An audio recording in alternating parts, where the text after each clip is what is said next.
everyone, and welcome to the 21st day of 25 Days of Christmas here on Off the Wall. Today I'm going to be reviewing the Norwegian Netflix film called Christmas as Usual, and this is another win for the foreign content on Netflix.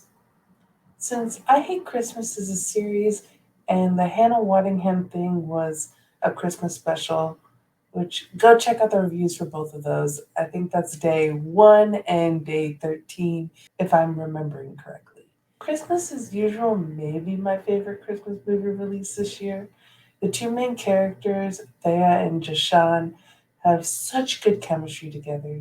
You get the fish out of water story with an Indian boyfriend coming to Christmas in Norway, and you have all the awkwardness and hilarity that ensues because of it. So let's go into spoilers.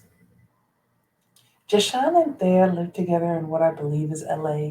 That's what it looked like, although they never explicitly say that's where they are. And Josh proposes to Thea.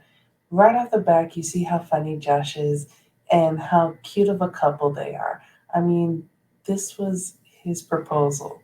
I know this might be early for Norwegian standards, but in India, we would have had two kids already and they would be in college. If you're not doing anything for a couple of decades, would you marry me? Man, it's so good. Great proposal. When they arrive in Norway, right at the back, you have what happens to all the bringing someone home movies where the parent confuses someone else. In this movie, it's the driver for the boyfriend, where she goes, "Hello, Josh. Welcome to Norway." And then she's a little awkward when it's not the white taxi driver, but the Indian man named Jashan, who is her daughter's boyfriend. For the rest of the movie, she calls him Shazam, but in a Norwegian accent that sounds a little bit closer to Jashan, but not much. And I was like, you were so much closer when you thought his name was Josh. And for most of the movie, he takes it because he doesn't want to come off as rude boyfriend. Honestly, Jashan is way too nice and tries so much to impress her family. And he learns Norwegian and knows how to say a few phrases. He puts in the effort to try to learn their traditions, and he tries to share his traditions as well. And the family's not very receptive to any of it. I just felt really bad for him the whole movie. But he was really funny and good spirited for most of the movie, so he is literally the heart and soul of this movie.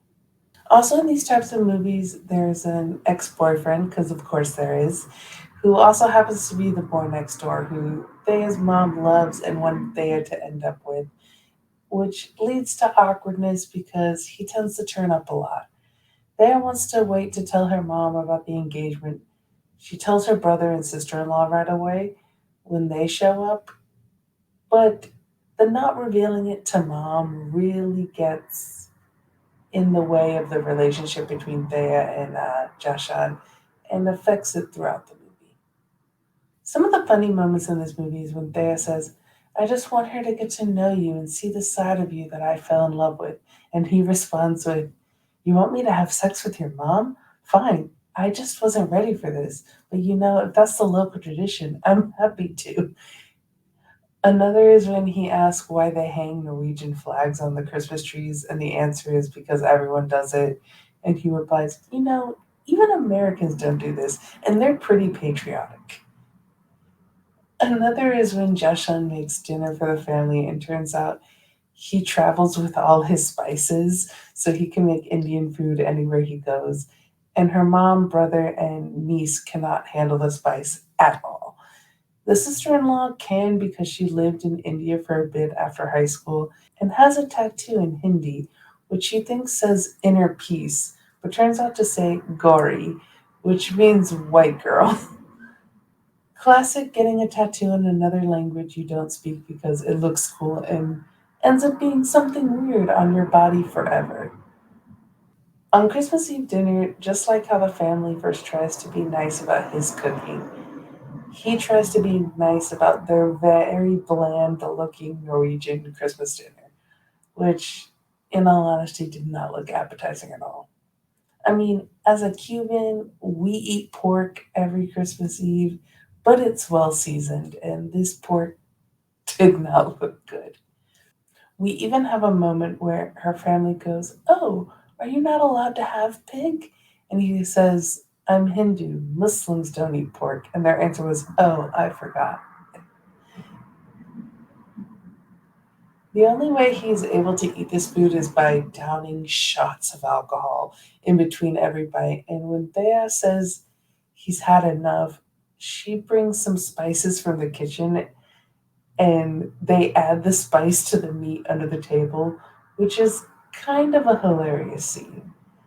Although the scene does kind of take a turn when you find out the name of these spices, and I literally Googled to see if these existed or not because I couldn't believe that they did. And unfortunately, they do. One of the spices is called Black Boy, and the other is called Hindu.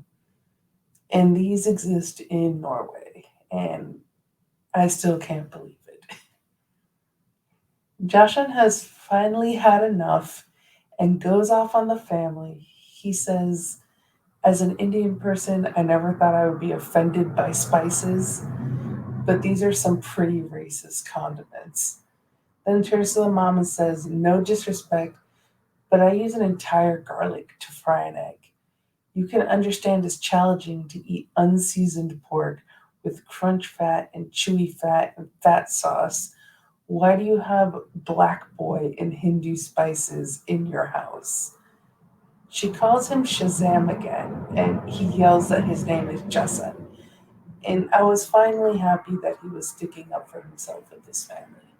The ex shows up dressed as Santa and pretty much forces Thea to sit on his lap in front of Jason, which was a little weird. And as the ex leaves, he says something to Jason, which we don't hear, and Jason pushes him, and they end up fighting and knocking down the Christmas tree. And Jason tells Thea he's leaving and says, "I knew it would be difficult to fit in with your family, and I knew it would be difficult to fit in with your traditions. And if you came to India, you would have a hard time fitting in too. The difference is, I would have had your back." As they're sitting there in the living room, their niece talks about how she likes Shazam and thinks he's cool. There's nothing like a child to help you realize that you're being full of shit right now. We get an airport run, and mom drives after apologizing because she's the only one who is sober, and her and Justin have their cute moment at the airport. They're back together again. 1 year later, there are Indian flags in the tree alongside the Norwegian ones, and Justin finally gets a family Christmas sweater, and they dance around the tree to Indian music. Mom says she loved the dancing, and he replies, "If you loved this, you're going to love the wedding in India," which she didn't know that there was going to be a wedding in India. So I smell a sequel coming, although it's probably not going to be set during Christmas time. Like I said before, I really liked this movie. It was cute. The chemistry between Justin and Thea was off the charts. Justin was funny and nice and honestly a great boyfriend. The family was weird and there was definitely some slightly racist moments, but it came off more like, look at these stupid white people. Let me know your thoughts down in the comments below. Remember to like and subscribe, and I'll see you tomorrow for day 22.